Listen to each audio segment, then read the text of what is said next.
We need to talk about what's happening with the US and Iran, because the story is taking a deeply disturbing turn.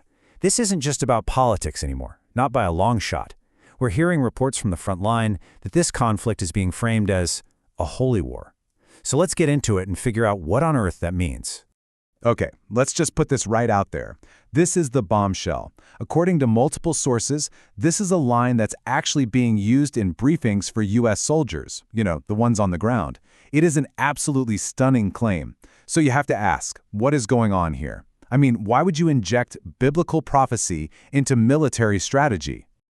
So, to really get a grip on this, we have to start with this so-called divine justification. We need to look at the exact story that's being told to the soldiers who are actually out there fighting this thing. And look, this isn't just some one-off comment someone overheard. No, reports coming from the front describe a really consistent narrative being pushed on the troops.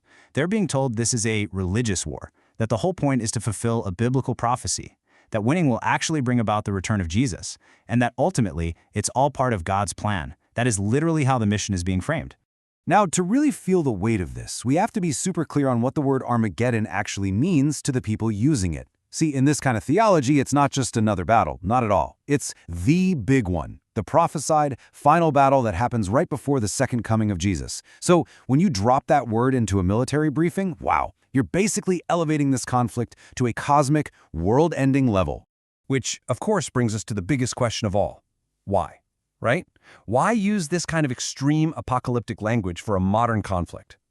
Well, the answer seems to be buried in the huge gap between the story the soldiers are getting and the much different reality being talked about behind closed doors.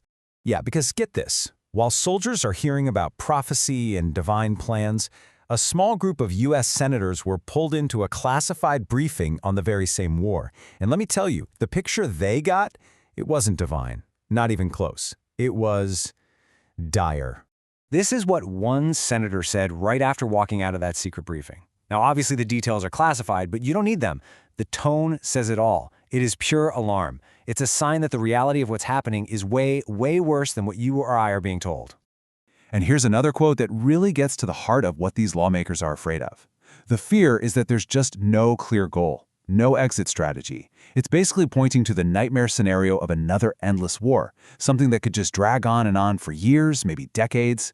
And really, this is what it all boils down to. The single most terrifying thing to come out of those briefings is also the simplest.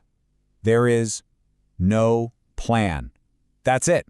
No clear way to win, no way to de-escalate, and no idea how or when this is all supposed to end.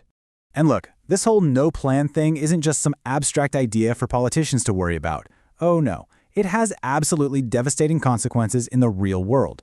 So let's take a look at the grim reality of what happens when you fight a war without a clear objective. So instead of some quick, easy victory, the whole conflict is just spiraling out of control. Iran is hitting back, and they're hitting back hard. They've attacked oil refineries in Saudi Arabia, even in Dubai. They've essentially choked off the Strait of Hormuz, which is a massive deal for global oil. And get this, even after their supreme leader was killed, their will to fight hasn't broken. Not at all. But the most chilling part, the single biggest takeaway from those senators, it was the quiet, grim expectation that a lot more American soldiers are going to die.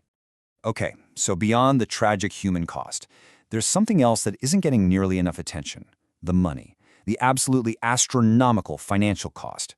This war is unbelievably expensive. In fact, a new tool has popped up online to track it all in real time. It's called the Iran War Cost Tracker. Now, it's believed to have come from pro-Iranian sources, but what it does is pretty straightforward. It gives you a live, running tally of how much this is costing the U.S., right down to the second. And as of right now, that tracker is showing a cost of over $5 billion. Think about that. $5 billion for a war that, as we've heard, doesn't even have a defined endgame. I know. $5 billion is such a huge number it's hard to even wrap your head around, so let's break it down. It works out to about $2,500 every single second. Just in the couple of minutes you've been watching this with me, millions more dollars have just gone, spent on a war that insiders are telling us has no actual plan. Okay, so let's put the pieces together now. We have these two completely different stories. On one side, you've got this narrative of a divine mission for the soldiers on the front line, and on the other, you have this picture of a costly, directionless mess for the people in charge. So, How do these two realities possibly exist at the same time? When you put them side by side like this, the contrast is, well, it's just stark. It's night and day. Where the troops hear God's plan, the insiders hear no plan. What's being called a holy war on the ground is being called an endless war back in Washington. I mean, these two stories aren't just a little different. They are fundamentally completely at odds with each other. And that right there is almost certainly why this whole Armageddon narrative exists in the first place. Think about it. When you don't have any logical reasons for a war, when there's no clear objective, no obvious path to victory, and the cost is indefensible, you have to find another reason. You need a powerful story, one that bypasses logic and appeals straight to faith, a story about destiny. So that leaves us with one final big question.